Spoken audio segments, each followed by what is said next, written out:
Over the last couple of years, running the Facebook ads agency, we've helped numerous brands now scale to multi-7 figures a month with Facebook ads. And that's completely through my Facebook ads agency that I run.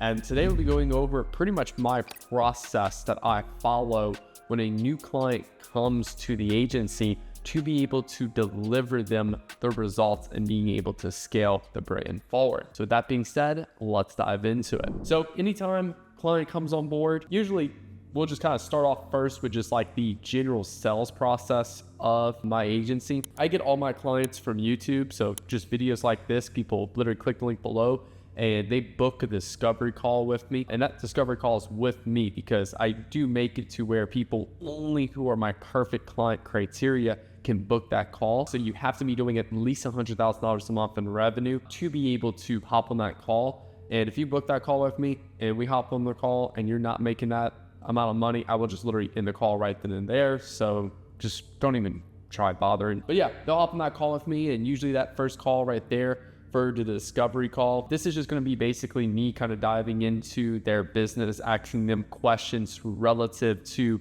what's currently going on in the business right now. What's the, perceived bottleneck that you believe that's holding the business back from scaling further? What's your gross margin right now? What's your AOV, LTV, like all of these key things right here, just so I can get a good understanding of the business. At this time, I also like to really allow the client to sell me on the product itself of essentially what they're currently selling. And the reason why I do that is because that allows me to further understand just how they perceive the product, why it was created, what's the story behind the product. This gives me good stuff for like ads down the line, but also allows me to start understanding the product myself as well. Now, about 50% of people will basically just be like, hey, I believe you're just not a good fit for my agency, and I'll just basically part ways with them right then and there. I'll probably send them to my inner circle or my ebook or my course from there, just to allow them to keep learning up and keep improving the business. But as far as like the actual product itself, it's just not something that I personally want to take on inside of the agency, because I only work with a handful of clients in my agency, because I still run everything due to how I structure my deals. I charge $10,000 a month or 10% of the increased profit for the business that I add to the business, and the client pays whatever one's bigger at the end of the month. So they never paid less than 10K a month. But my whole goal is to add $1 million a month of profit to our business, so that way I can get a $100,000 a month check. I only need 5-6 clients to make $500-600K a month in revenue, and then I have my courses, inner circle, and all that stuff that helps fill the gap for the other half to allow me to make $1 million a month. I'm not making that yet, but that's my goal and kind of like my roadmap of how I'm building my business model itself. So 50% of those people will be cut off, and then we'll go to an audit. Now, an audit essentially is just where I can go ahead, dive in the account. I can make sure that everything they specifically told me is backed up, and like they're not just making random things up. It's like, all right, this ad account's actually doing this. These numbers are actually legit and everything. And then from there, that audit, I'll cut another 50% of people down. Basically, 10 people make it here, 5 people make it here, then like 2 to 3 people will make it here, where it's, hey, we signed them as clients, and then they'll turn into a client. Smiley face. Okay. Now, when a client comes on board, now that you know the sales process, here's what happens when a client comes on board. Now, when a client comes board, obviously we have like onboarding, which is like really simple for me. This is just like giving me access to the account. I would say like, let's just say access. I like a folder full of their content as well. Like we go ahead and create more content, but also like getting a folder of content they have on file. And then from here, we pretty much get started with everything. It's rare, but some clients need like brand guidelines. Brand guidelines are just gonna be more like, hey, you have to use this exact text, this exact color in the ad and stuff like that. I typically choose not to work with those brands, because those brands are like, I would honestly say some of the worst clients. Not all of them, but for majority of them, yes, because these clients will take weeks to approve an ad, but then the minute performance is down, they're the ones that's like spam calling me and like messaging me on Slack 50 times a day. So I typically choose to not work with those types of clients. And also too, they're the ones that take this significant like amount of time for me to make them money, because they just like to delay so much fucking shit in the relationship of working together, because of how much they like to delay things, because they're chasing perfection of what font color and what thing like that to use in the fucking ad. I'm just like, yeah, this ain't gonna work. So we don't have any clients like that right now, and we very, very rarely take on those clients. We've lost clients that were perfectly profitable and scaling just because they didn't like the ads we were creating, even though like it was representing their product based off the research and like everything together. So yeah, we just choose not to work with those clients. So once we get access to like their TripleWell, Shopify store, Facebook ad account, we get a content bin. Then from here, I like to do what's just called the bottleneck analysis. Let's call it BA. We typically already do this in the audit right here. So like really for me, it's like, I'm just basically going back over that again. Bottleneck analysis is basically where I'm just looking for what's the bottleneck, right? That's all I'm looking for. A bottleneck is just basically like this. If you have water that's flowing, let's just say water that's flowing like that, and then all of a sudden it has to go through like this smaller little tube. Now only like smaller amount of water can go through. You have what's called a bottleneck right here. It's preventing the flow of basically cash and money and profits and all those good things right there. So for me, I like to look at CPC, CVR, and then AOV. Boom. Those are my three main things I like to look at. And ideally, like for me, I want to try to look at a 10% decrease in this one. And I want to see a 10% increase, boom, in that one. And then I want to see a 10% increase in that one. That's usually like my first target right there. And if I can't make the business profitable or like substantially better just by doing this, then that means the business needs a lot more work, and I usually push these clients away. So this is done in the actual audit. Not to kind of jump back a little bit, but that's done in the audit. So that way when I actually go and sign them as a client, this is usually what I'm looking at right here. And I'm really just trying to figure out what is the main first action we need to take, right? So like if they're getting amazing cost per click, then I'm gonna go hammer the CVR. And that'll be like landing pages and offer right there. Like that's the first thing I'm gonna hit on. If it's AOV and like all of this is good, then I'm gonna go hammer AOV, which is gonna be pre-purchase and post-purchase, pre-post. Purchase upsells and with all sins to try to improve the AOV right there.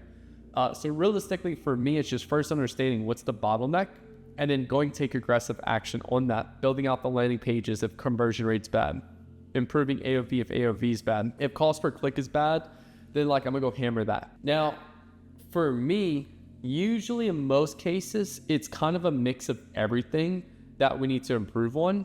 So from there, I'll just go ahead and start taking actions. So like for me, the first thing I like to do is just go and create some iterations and variations of the current ad that's taking majority spend in the account. Why? Because this is just quick wins right here. Quick and easy ways to find new winning creatives right there. Number two, I like to do what's called replications. Why? Because a lot of people tend not to look at their competitors' ads and stuff. So I'll go look at competitors, indirect competitors, and then also like to look at just like random brands that I like that have really good ads.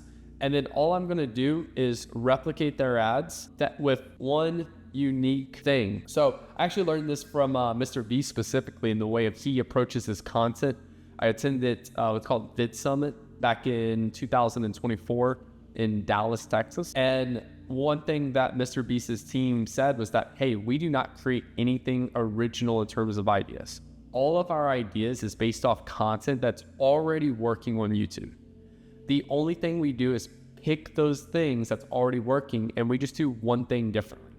So for example, they did the hydraulic press video where it was like hydraulic press versus Lamborghini. And it's like one of their most viewed videos, or at least like top 10 videos. The way he discovered that was because they saw all these hydraulic press videos of like candy, soda drinks, and like just random little household products. So like, what if we did that with a Lamborghini? And then they went film it, and that's it. So for me, it's like, I want to go replicate competitor ads, indirect competitor ads, and random brands that I follow, like Dr. Squatch Ridge, AG1, Rose Skin Co, just a couple off the top of my head right there. I want to go replicate some of the ads they're creating, but just do one thing different, one thing that's different that makes it feel different, but yet it's still the same thing as what other people are doing. That's all I'm doing. So we got iterations and variations of the top winning ad. We have replications. And then now here, I'm literally going ahead and probably doing about 80% of like these two. And then I'm going to start doing ideations, which is like me going to research and coming up with fresh, new ideas. This is where we're going to get into like desire, awareness, sophistication, and like personas right here. Okay. And this is why it's like I'm 80% pumping out a whole bunch of new content for the account to fight creative fatigue and refresh it and stuff. And that's allowing me now to get some time to really take my time and go through research and pulling out data and stuff to also go create fresh new ideas as well for the account. And this is like a just surefire way of kind of blitzing the account right away to lower that cost per click pretty fast. Now, for conversion rate, first thing I like to look at is product page. Let's just do product page. And then the first thing I like to look at here is just simply going and seeing, is there any improvements we can make on the product page? Might be like photos, copy, that's probably like the main two, and maybe some social proof. Or can we go test a new offer, right? And for me, this is just a case-by-case scenario, but ideally here I'm looking at the competitors and seeing who has better offer, right?